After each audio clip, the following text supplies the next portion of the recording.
Hey, Mama, you're listening to the Resting in Motherhood podcast with your host and new motherhood BFF, Brittni Maya. I'm a certified infant sleep specialist, but more importantly, I'm a mama navigating my own motherhood journey right alongside you.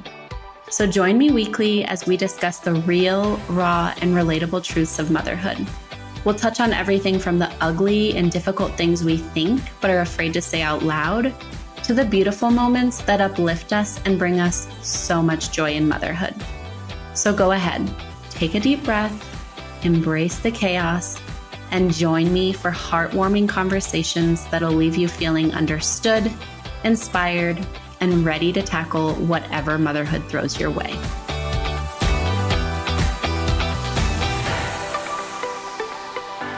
Welcome back to the Resting in Motherhood podcast. I'm so excited to sit down and chat with you today.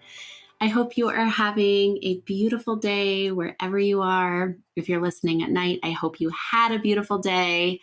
If you're listening first thing in the morning, I wish you a beautiful day. Wherever you are, I hope that you are doing good. As always, I will start by sharing how I'm currently finding rest in motherhood. So I am currently finding rest in motherhood by really prioritizing movement for myself. So if you've listened to the podcast for a while, if you follow me on Instagram, you'll know that working out is just a part of my life. It's something that I did a lot more before I had Lila. I was in the gym probably 5 times a week. Now I would say I would say between 3 to 4 days a week I'm working out, but I'm not going to the gym. I do everything at home. That's something that makes it easier for me to work out, because if I had to go to a gym, I feel like I probably would not be working out as much, because just the process of like getting Lila out the door, if there was a daycare there, or like having someone watch her, it just makes more sense for the stage of life that I'm in to work out at home. And so I've really been prioritizing working out. So for example, today, Lila has school. We're also then heading up to our cabin right after I pick her up. So I'm picking her up and we're heading up. And so I had a lot of packing to do. I had to get the car packed. I had to pack her lunch for school. Luckily, she woke up on the earlier side. She was up around like 7:30 this morning. But part of me, like the first thing that I was going to say, like, okay, I can drop this ball, was working out. Like I was like, I can skip my workout today. And then I was like, wait a second, you're headed up to the cabin. You don't have like weights up there or anything. Yes, you'll be going on walks and you'll be going on hikes, but like this is probably your last day of the week to get weights in.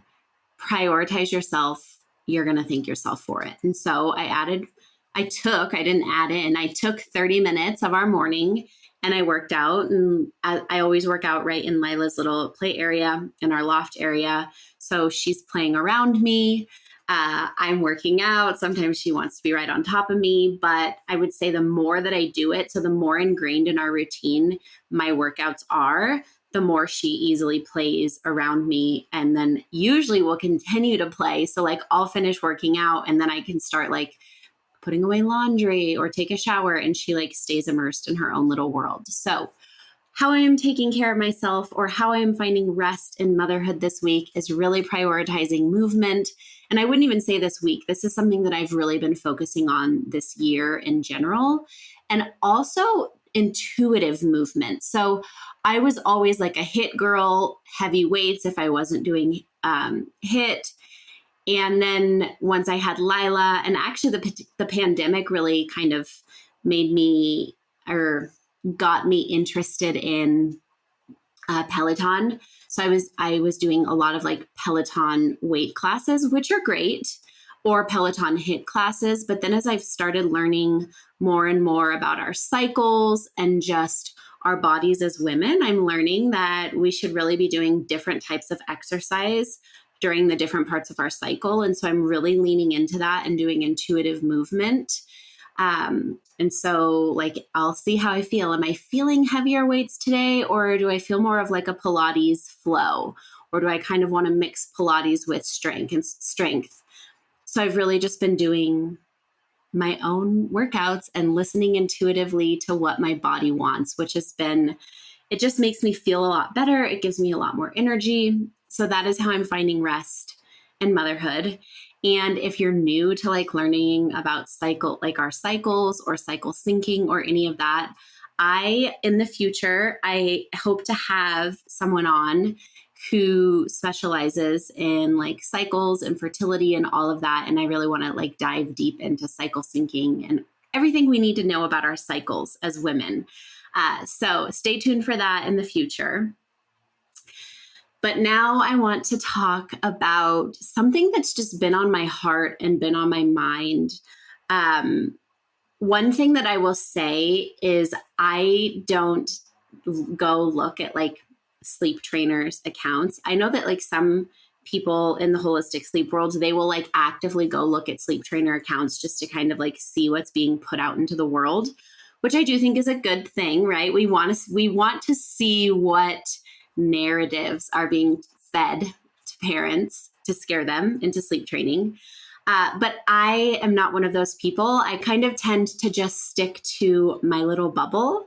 I don't like to go look at those things because as an empath, like when I see those things, I physically take on the stress that I imagine a baby is feeling. I start like, it hurts my stomach. It makes me nauseous. It makes me like jittery when I think about the things that these sleep trainers are recommending and telling parents that they should do for their babies. It like physically makes me feel sick. And so I just kind of try to keep it out of my little bubble, and I stay in my beautiful little bubble of like holistic sleep, respectful parenting, attachment parenting, all of that. And so I don't really know what's going on in the sleep training world, except for what clients will tell me, or like I'll see in question boxes. Like when I have my Instagram Q&As, people will ask me things and I'm like, this must be coming from the sleep training industry. But I did kind of start thinking recently, I feel like I do need to be doing a better job of like seeing what's being told to parents so that I can provide peace of mind and really give you the truth instead of letting you see something on Instagram from a sleep trainer and thinking like letting it make you spiral because you think you're doing something wrong. So I was perusing my, like the popular page. I don't even think it's called that on Instagram anymore, whatever it's called.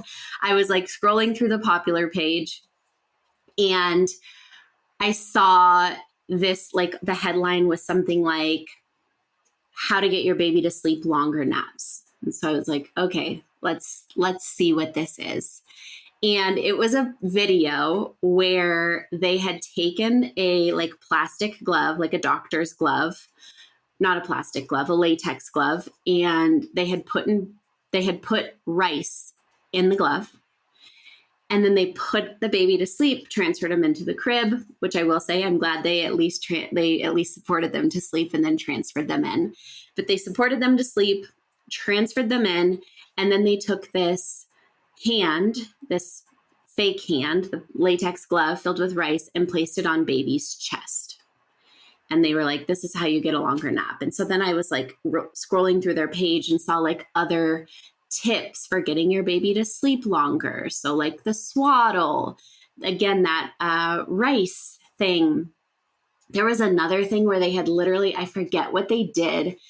I want to say it was like they took like a remote control something and put it so that it kept hitting the baby's bassinet. And so it was making it rock. So like it was rocking it for them. All of these things that are taking away the human connection that babies need. And then it goes even deeper, right? Like we live in a society that is completely obsessed with getting our babies to sleep longer and deeper stretches. Like there's so many things. There's so many sleep sacks advertised or marketed promising that they're going to help your baby get better sleep, or they're going to help your baby sleep deeper. A big one is the Snoo. And before I say this, if you used a Snoo, I am not judging you. You did the best that you could with the information that you had. but I hate the snoo. I hate it, hate it, hate it for so many reasons. The first reason is that, especially the one that like locks the baby down, that like physically, it's almost like putting them in a straitjacket, and they say it's the swaddle, but can we just think about, like, this is a living human being that was able to freely move in the womb. They are working on integrating reflexes, and the only way to integrate reflexes into the brain is for those reflexes to fire. So the moro reflex, which is the reflex where babies' hands, like if they're around their chest, they startle and they open up. The only way for that to integrate is for it to fire over and over and over again. When we swaddle a baby, so whether this be a regular traditional swaddle, and let me stop here and say that I used to swaddle for Lila because I didn't know then what I know now.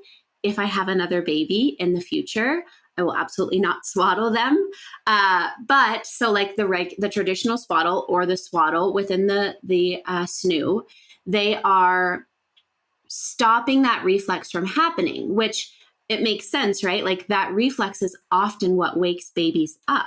So if we stop it, it's not going to startle them awake.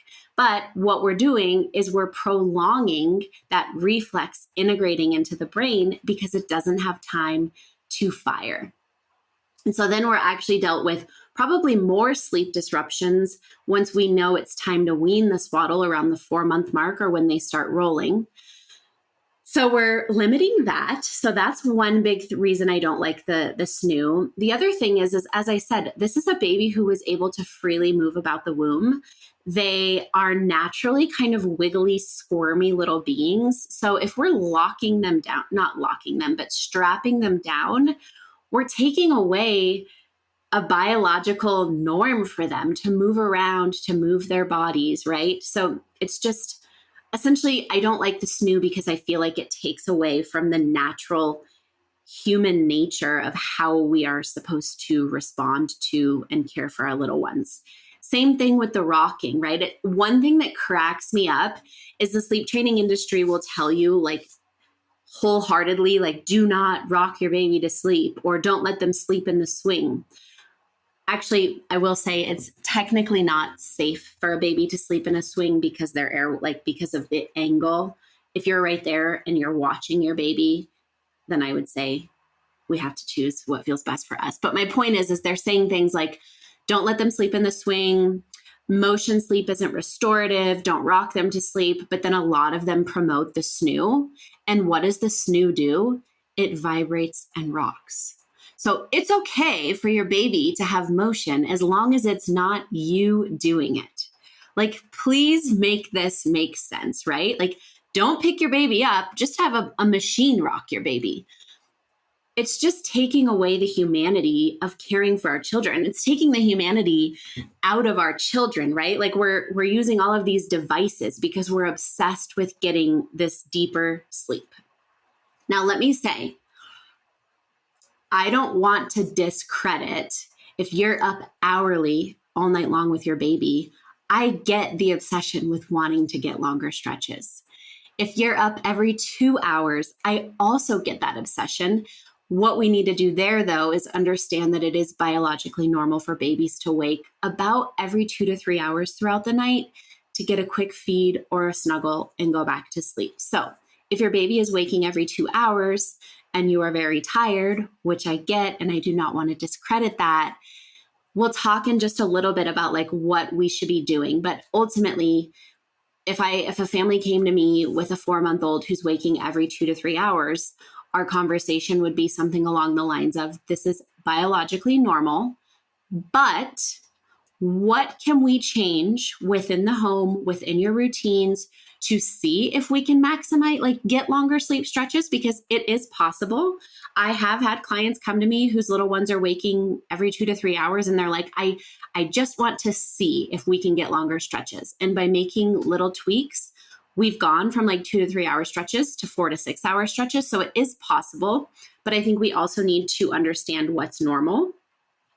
So I would want to be seeing like, what could we change in the home in terms of routines for sleep hygiene, but also what What could we be changing in your sleep setup? So like if they're in a crib in another room, let's either bring them in to room share with you. So in a crib or a bassinet or a floor bed in your room, or safely co-sleep if that's an option for you, so that you're not getting up and down as much. If you have a partner, this one's tricky for my exclusively breastfeeding mamas, but how can you guys split the load to maximize sleep? If you're up all night feeding baby every 2 to 3 hours, could your partner then be waking up in the morning with baby? Let's say if baby wakes up at 6 a.m. and then taking baby from 6 to 8 a.m. so that you can get a nice solid 6, like those 2 hour stretch without baby there. Could you be going to bed with baby at the beginning of the night, which I know is hard. So things like that. So I kind of went off topic, but my point is we live in a society that is obsessed with getting these longer stretches of sleep. And again, I'm not discrediting how hard it is to be up all night with a baby, but the answer to getting those longer stretches, to feeling rested when we wake up, to not feeling like, oh my gosh, I'm never going to sleep again. The answer to all of that is not putting a latex glove with rice on it on your baby's chest. It's not the Snoo. It's not the Swaddle. It's not, I don't want to start like naming all of these name brand sleep sacks that promise better sleep.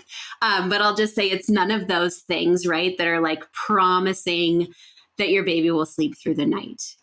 If there was truly a magical item that made every baby sleep through the night, everyone would be using it, right? Like everyone would be singing its praises.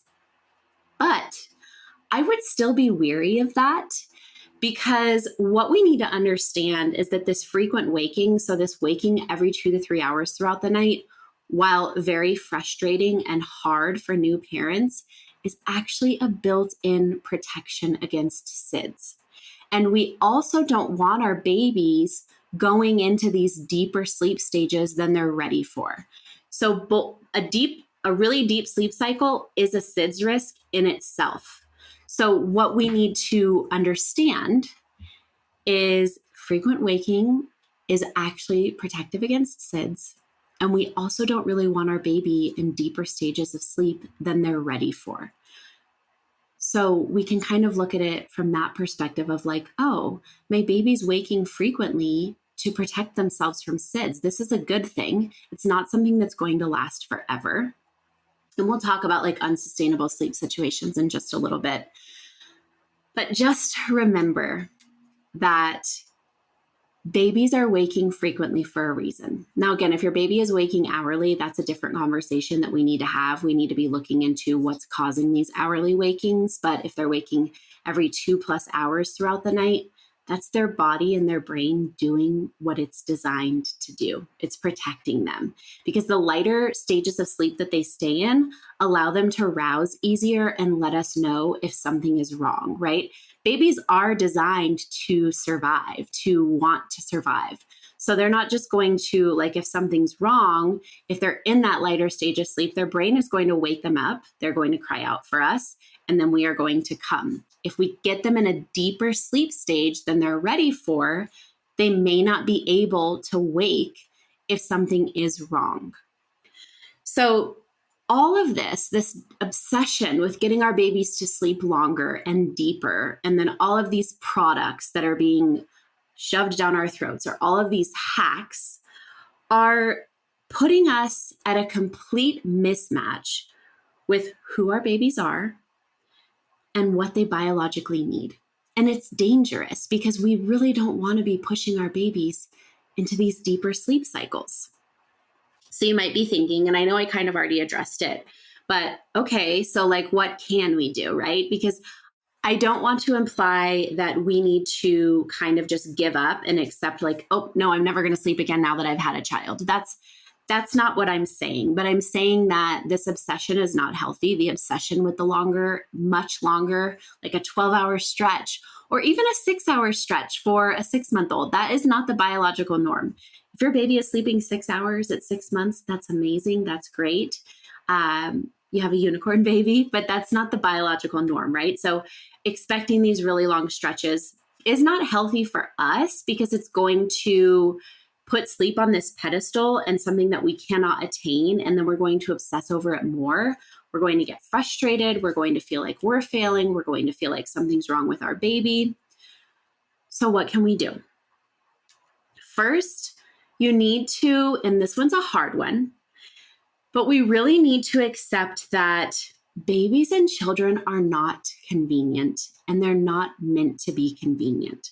I think the sleep training industry has packaged up this lie in beautiful packaging and sold it to us that like nothing has to change when you have a baby, right? Which also cracks me up because they're also the ones that like make you stay in a dark room with your baby for naps, and like the environment has to be perfect. So actually you're stuck at home more when you do it that way, instead of just like taking a very child-led approach to sleep. And I talked about that last week in the travel episode, if you haven't listened yet. But we need to understand that our lives are going to change. We have invited this little human into our lives. Life is going to look different. And this is where there's a fine line. It does not mean that now you're stuck doing something completely unsustainable. You're never going to sleep again. Because I also don't want you to think that if you choose not to sleep train, you are doomed and you have to just essentially wait it out, because that's not true either. But I think we do need to accept that babies and children are not convenient. Their needs do not mesh with our 21st century lives. So as their parents, it's going to be up to us to kind of work with who they are and work with what our lives look like, what our 21st century lives look like, what our own life looks like in our unique family, and how can we blend that in a way that's serving both ourselves, our mental health, our relationships, and our child. Because the sleep training industry, only one side's benefiting, and that's parents. A baby is not benefiting when they're being left alone in a crib to cry. They are not benefiting. Now, people, when they see my posts about Cry It Out, who have sleep trained, they often feel the need to come on and comment that sleep training was the best thing that they ever did for their child, and that their child was much happier and much more rested after they sleep trained. First off, that would be something that's a subjective thing, right? Like they are, as parents, we're going to want to see what we want to see. So even like the studies that have said like, oh, parents have said that, or babies who have been sleep trained are more well rested or happier.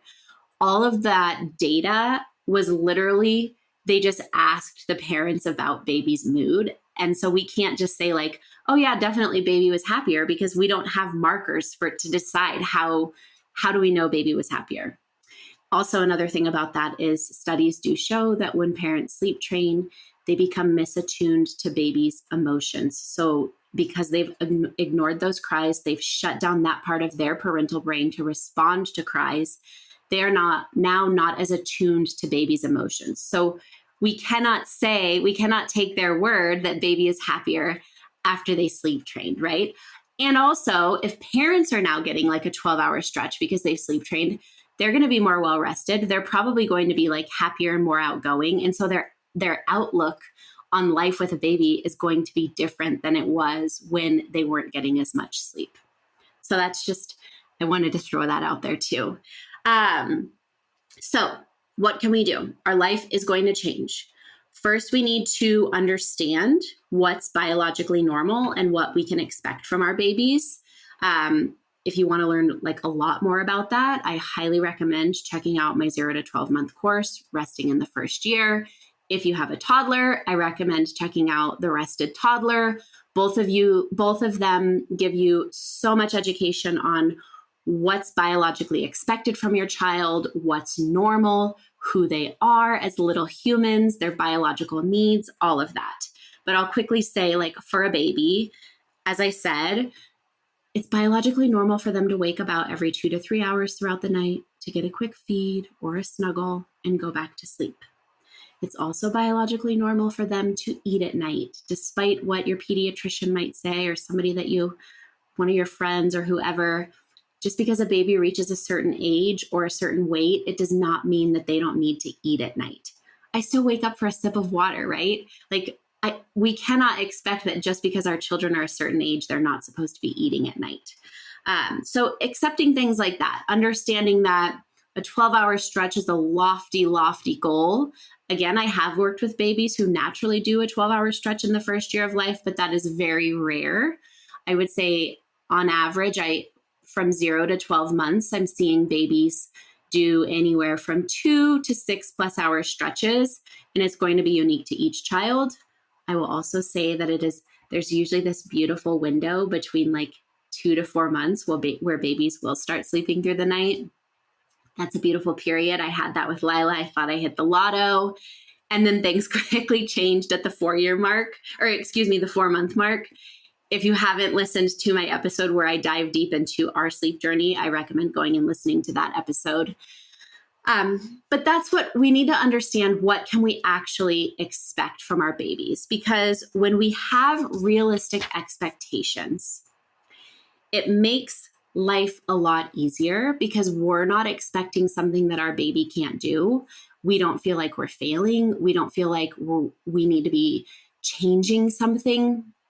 And so as we're kind of working through this, the things that I talked about, like, okay, so we can't be so obsessed with sleep, but what can we do? First, accept that life is going to change. What can we modify in the home? What can we modify in our sleep arrangements and our sleep routines to work with our baby, meet them where they're at, but also meet our needs? Understand and accept what's biologically normal for children so that we're not expecting something that's not biologically normal. And then from there, I want you to decide what actually feels sustainable and what is going to work in your home. Not your friend's home, not the Facebook group, the mommy Facebook group that you're in, not what they're saying is working in their home, not what your pediatrician says, not what your mom says, no matter how much you love her, not what your mother-in-law says, not anyone, right? You need to decide what is actually going to work best for you and what feels sustainable. I find that when I tell families it's biologically normal for your baby to be waking about every 2 to 3 hours at night, nights become easier. And this is kind of twofold. One, it's just a mindset thing. Like now they know it's normal. So they don't have the mental load of feeling like they're failing, which is also taking energy away from them. But they're also choosing sleep setups that are going to maximize sleep if they weren't already doing that. And lastly, they are not letting the outside noise bring them down and make them feel like they're failing. So they now know, like, okay, this is normal. I know what to expect. They're modifying, again, those behaviors in their home, but they're also not obsessed with trying to make something happen that's not going to happen. And I actually had to share a great story about a client that I've been working with. Little one's 4 months old. When she came to me, she really wanted to transition out of bed sharing. And about 3 weeks into working together, actually our third call was yesterday, I was asking how things were. We were in the process. She had actually made great process of transitioning out of bed sharing, or she had made great progress with transitioning out of bed sharing. And when she came to me in our third call, she said, I realized that I don't actually want to stop bed sharing. She said as soon as she was doing like a 6-hour stretch in her bassinet, which is right by the bed, by the way, she said as soon as she started doing that, like I couldn't fall asleep at night because she wasn't next to me. And then I started really digging deep and asking myself, like, is this something that I actually don't want to happen? Or have I been like kind of feeding into the narrative of like, once you get them in your bed, you'll never get them out. It's a bad habit. And she's like, and I realized that I actually really enjoy bed sharing and I don't want to transition away from it. So it just goes to show, right? Like once we kind of let that noise go, like we had talked about in our original calls, like how normal bed sharing is, but I also was there to support her and help her make progress in what she wanted to make. So we had done the education on what was normal. She had actually started getting those longer stretches of independent sleep in the bassinet. And then she realized, wait a second, like I want to bed share. Bed sharing feels sustainable to me.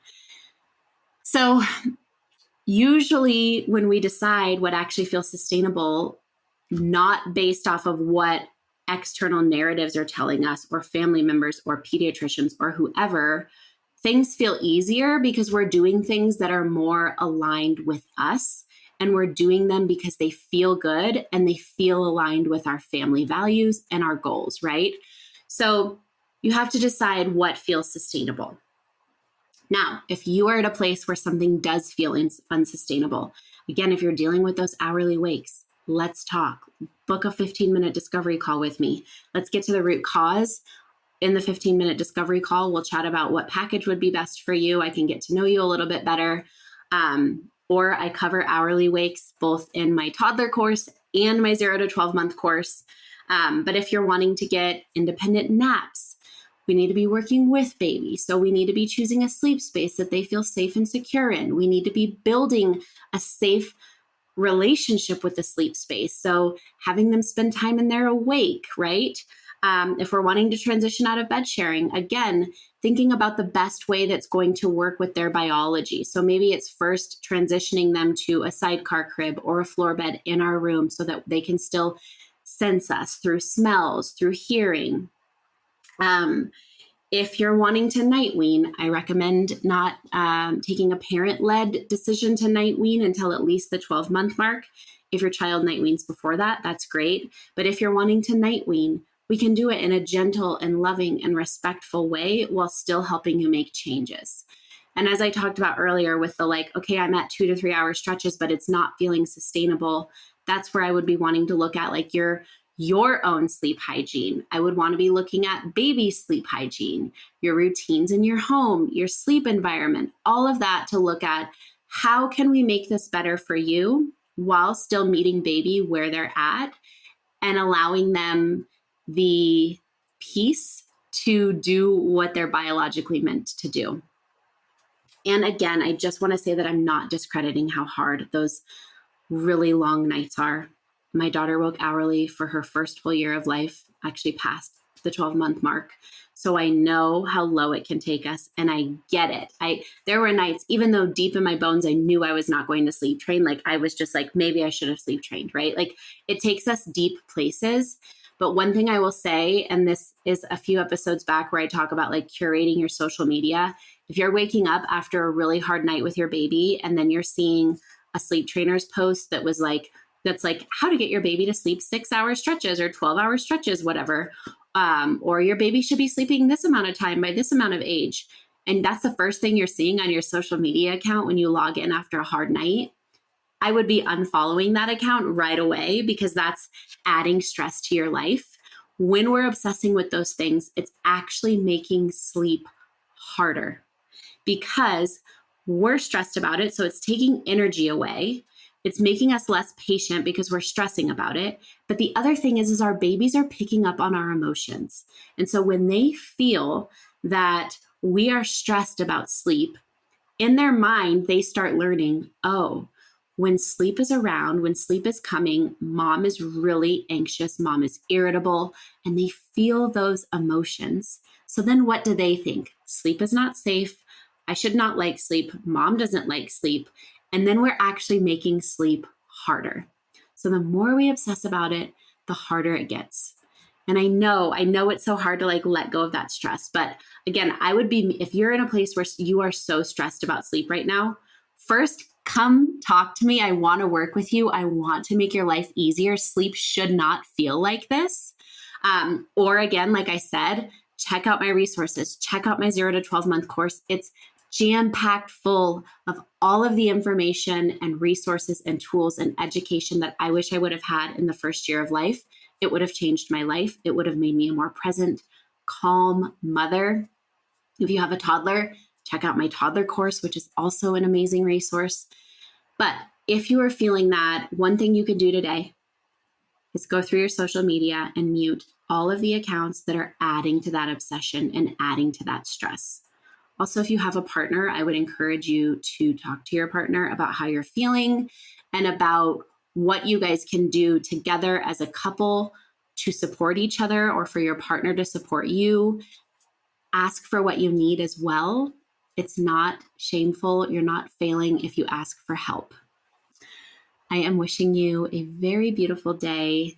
I'm sending lots of sleepy vibes your way. And like I said, if you are just at a place where something has got to give, you know you don't want to sleep train, but things are not sustainable. I don't want you staying stuck in something that feels unsustainable. Let's work together. Let's chat so I can change that. Have a beautiful day. Let's meet up next week too. Make sure to subscribe to the Resting in Motherhood podcast on Apple Podcasts, Spotify, or wherever you're listening. Want to continue this conversation? Head to the show notes for this episode at restinginmotherhood.com/podcast, or connect with me on Instagram at resting_in_motherhood.